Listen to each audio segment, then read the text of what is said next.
అందరికీ నమస్కారం అండి. ప్రతి ఒక్కరికి సొంత ఇల్లు కట్టుకోవాలి అనే కోరిక ఉంటుంది.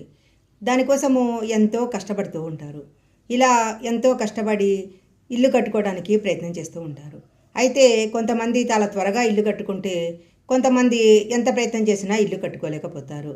సొంత ఇల్లు కట్టుకోవాలి అని కోరుకునేవారు ఏ పరిహారాలు చేసినట్టయితే తొందరగా సొంత ఇల్లు కట్టుకోవచ్చో ఈ వీడియోలో మనం తెలుసుకుందాము. పట్టణాల్లో నివసిస్తున్న వారికి సొంతిల్లు కట్టుకోవాలి అన్న కోరిక నెరవేర్చుకోవటము చాలా కష్టము. ఎందుకంటే అక్కడ భూములు, పొలాలు అన్నీ కూడా చాలా ఖరీదుగా ఉంటాయి. చాలామంది అద్దెళ్లలోనే జీవితాన్ని గడుపుతూ ఉంటారు. సొంత ఇల్లు ఏర్పాటు చేసుకోవాలి అనుకుంటే కొన్ని పరిహారాలు పురాణాల్లో, శాస్త్రాల్లో చెప్పబడి ఉన్నాయి. ఇప్పుడు ఏ పరిహారాలు చేసినట్లయితే సొంత ఇల్లు కట్టుకోవాలనే కళ నెరవేరుతుందో ఈ వీడియోలో మనం తెలుసుకుందాము. పరిహారాలు గనక పాటించినట్లయితే తప్పకుండా సొంత ఇల్లు కట్టుకోవాలి అన్న మీ కోరిక నెరవేరుతుంది. సొంత ఇల్లు కట్టుకోవాలి అని అనుకునేవారు ప్రతి మంగళవారం రోజు ఆవుకి ఆహారం తినిపించాలి. ఇలా చేయటం వల్ల పాజిటివ్ ఎనర్జీ వస్తుంది. ఎవరింటి ముందుకైనా ఆవు గనక వచ్చినట్లయితే త్వరలో వాళ్లకు అదృష్టం కలిసొస్తుందని అంటారు. గోమాతలో సకల దేవతలు నివసిస్తూ ఉంటారు. అలాంటి గోమాతను గనక పూజించినట్లయితే, ఆవుకి ఆహారం గనక తినిపించినట్లయితే ముక్కోటి దేవతలు సంతృప్తి చెంది ఆ ఇంటికి సకల శుభాలను ప్రసాదిస్తారు. చాలామందికి ఇంటి స్థలం ఉన్న ఇల్లు కట్టుకోవడానికి డబ్బు ఉండదు. అలాంటి వారు ఇంట్లో ఉన్న ఈశాన్య భాగంలో మట్టితో చేసిన నీటి కుండను పెట్టుకోవాలి. ఈ దిశలో గనక నీటి కుండ ఉంచినట్లయితే ఇంట్లోకి డబ్బు ధనప్రవాహంలా వస్తుంది. సొంత ఇంటి కళ తొందరగా నెరవేరుతుంది. ఇప్పుడు మీరు అద్దెకుంటున్న ఇంటి ముందు గనక పక్షులు గనక వచ్చినట్లయితే పక్షులకు తప్పనిసరిగా ఆహారము, నీటిని పెట్టాలి. ఏదైనా కొండ మీద ఉన్న గుడికి వెళ్ళి సొంతింటి కళ నెరవేరాలని భగవంతుని ప్రార్థించాలి. గుడి సమీపంలో ఒక రాయి పైన మరొక రాయి పేర్చి దేవుడికి మొక్కినట్లయితే సొంతింటి కళ తొందరగా నెరవేరుతుంది.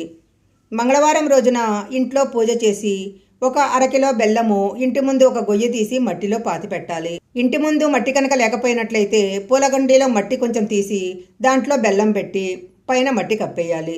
ఇలా గనక చేసినట్లయితే సంవత్సరం తిరిగేలోపే భూమాత ఆశీస్సుల వల్ల మంచి స్థలం కొనే అవకాశం ఉంటుంది. ఒకవేళ స్థలం ఉన్న వాళ్ళకైతే ఇల్లు కట్టుకునే అవకాశం ఉంటుంది. ఇంట్లో గనక నల్లచీమలు తిరుగుతూ ఉన్నట్లయితే త్వరలోనే డబ్బు వస్తుందని అర్థము. అందువలన నల్లచీమలు ఇంట్లో ఉన్నట్లయితే ఎలాంటి ఆర్థిక సమస్యలు రావు. ఇంట్లో ఉన్న నల్లచీమలకు పంచదారను ఆహారంగా పెట్టాలి. ఎర్రచీమలు కనిపిస్తే మాత్రము అది మంచి శకునం కాదు. తొందరలో ఆర్థిక నష్టాలు ఏర్పడతాయనేది సూచన. సొంతిల్లు కట్టుకోవాలి అంటే శనిదేవుని యొక్క అనుగ్రహం కోసము శనిదేవుని ప్రసన్నం చేసుకోవాలి. పడమర దిక్కుని శనిదేవుని దిక్కుగా చెప్తారు. వారంలో ఒకరోజు ఇంట్లో పూజ చేసి సొంతింటి కళ నెరవేరాలని దేవుడికి నమస్కారం చేసి పడమర దిక్కులో ఒక నూనె దీపం వెలిగించాలి. శనిదేవుని స్తోత్రం చదువుకోవాలి. ఇలా కనుక ఒక 4 వారాలు చేసినట్లయితే తొందరలో సొంతిల్లు కట్టుకునే అవకాశం ఉంది. పూజా గది విడిగా లేనివారు హనుమంతుని ఫోటోను పూజా గదిలో ఉంచుకోకూడదు. సాధారణంగా ఎవరైనా ధనవంతులు కావాలి అనుకుంటూ ఉంటారు. ఎంత పేదవారైనా సరే ఏదో ఒకరోజు ధనవంతులు కావాలని కలలు కంటూ ఉంటారు. ధనవంతులు అయ్యే ముందు కొన్ని సంకేతాలు ముందుగానే తెలుస్తూ ఉంటాయి. ఎవరికైతే బ్రహ్మముహూర్తంలో అనుకోకుండా హఠాత్తుగా మెలకువ వస్తుందో తొందరలో వారికి కాలం కలిసి రాబోతుందని సంకేతము. ఉదయం 3 గంటల నుంచి 5 గంటల మధ్య ఉన్న సమయాన్ని బ్రహ్మముహూర్తం అంటారు. ఈ సమయంలో దేవతలు ఎక్కువగా తిరుగుతూ ఉంటారు.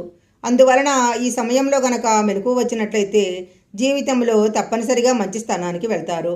అందువలన బ్రహ్మముహూర్తంలో గనక లేచి దేవునికి పూజ చేసి మీ కోరిక గనక చెప్పుకున్నట్లయితే తప్పనిసరిగా తొందరలో ఇల్లు కట్టుకునే మీ కోరిక నెరవేరుతుంది. బల్లి గనక మీద పడినట్లయితే చాలామంది అశుభంగా భావిస్తారు. అయితే బల్లి మీద పడటం వల్ల త్వరలో ఇంటికి లక్ష్మీదేవి రాబోతుంది అని అర్థము. అద్దెంట్లో ఉన్నవాళ్ళు అద్దెంటికి వాస్తు ఉండదు అనుకుంటారు. కానీ అది కరెక్ట్ కాదు. అద్దెంట్లో ఉన్నవాళ్ళు కూడా వాస్తుని తప్పకుండా చూసుకోవాలి. వాస్తు నియమాలను గురించి ఖచ్చితంగా తెలుసుకొని అలాంటి ఇంటినే అద్దెకు తీసుకోవాలి. అద్దెంట్లో ఉన్న అన్ని తలుపులు లోపలి వైపుకు తెరిచేలా ఉండాలి. ముఖ్యంగా గాలి, వెలుతురు బాగా ఉండే ఇంటినే ఎంచుకోవాలి. చెప్పుల షాపు దగ్గర అద్దె ఇల్లు తీసుకుంటే బాగా కలిసొస్తుంది. ఇంటి సమీపంలో విద్యుత్ స్తంభాలు ఉంటే మాత్రము ఆ ఇంటిని అద్దెకు తీసుకోకూడదు. అలాగే ఇంటి ముందు లిఫ్ట్ ఉంటే ఆ ఇంటిని మాత్రం ఎంచుకోకూడదు. మసీదు, దేవాలయాలు, చర్చికి దగ్గరలో ఉన్న ఇళ్లను అసలు తీసుకోకూడదు. అద్దెకు తీసుకుంటున్న ఇంటి ఎదురుగా పెద్ద పెద్ద చెట్లు ఉండకూడదు. మీరు ఉంటున్న ఇంట్లో పూజా గది ఎప్పుడూ ఉత్తర దిశలో కానీ ఈశాన్య దిశలో కానీ ఉండేలా చూసుకోవాలి. ఎట్టి పరిస్థితుల్లోనూ ఈశాన్య దిశలో బాత్రూము ఉండకూడదు. కొన్ని వేప కొమ్మలు తీసుకొని ఆ కొమ్మలతో చిన్న ఇల్లులాగా తయారు చేయాలి. ఇలా వేప కొమ్మలతో 2 ఇల్లులు తయారు చేసి అందులో ఒకదాన్ని ఎవరికైనా చిన్నపిల్లలకి దానం చేయాలి. మరొక దాన్ని ఇంటి పూజా స్థలంలో పెట్టి పూజ చేసుకోవాలి. ఇలా చేయటం వల్ల తొందరలోనే సొంతింటి కల నెరవేరుతుంది. జాజిపూలతో పరమేశ్వరుని పూజించినట్లయితే జాతకరీత్యా గృహయోగం ఉన్నా లేకపోయినా సరే పరమేశ్వరుడి యొక్క అనుగ్రహంతో సొంతింటి కల నెరవేరుతుంది. పడక గదిలో చనిపోయిన వారి ఫోటోలు అసలు పెట్టకూడదు. అలా గనక పెట్టుకున్నట్లయితే ఆ ఇంట్లో అనేక దుష్ఫలితాలు ఏర్పడతాయి. భార్యాభర్తల మధ్య మనస్పర్ధలు కూడా ఏర్పడతాయి. చీపుర్లు, ఇల్లు తుడిచే మాప్సు, చెప్పులు, షూస్ లాంటి వాటిని మెట్ల కింద ఎట్టి పరిస్థితిలో పెట్టకూడదు. దురదృష్టాన్ని అదృష్టంగా మార్చుకోవాలి అని అనుకునేవారు స్నానం చేసేటప్పుడు ఆ నీటిలో చిటికెడు పసుపు వేసి స్నానం చేయాలి. ఇలా గనక చేసినట్లయితే జాతకంలో ఉన్న బృహస్పతి గ్రహాన్ని పసుపు బలపరుస్తుంది. ఇలా గనక చేసినట్లయితే జాతకంలో ఉన్న బృహస్పతి గ్రహాన్ని పసుపు బలపరుస్తుంది.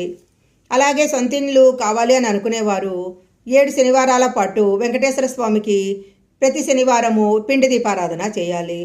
అంటే బియ్యపు పిండిని ప్రమిదలా చేసి ఆవు నేతితో దీపం వెలిగించి ఆ రోజు శనివారము వెంకటేశ్వర స్వామి పూజ చేసుకున్న తర్వాత వెంకటేశ్వర స్వామికి బెల్లంతో తయారు చేసిన పరవాణాన్ని నైవేద్యంగా పెట్టాలి. ఇలా గనక చేసినట్లయితే ఆ శ్రీనివాసుని యొక్క దయతో తొందరగా సొంతిల్లు కట్టుకోవడం జరుగుతుంది.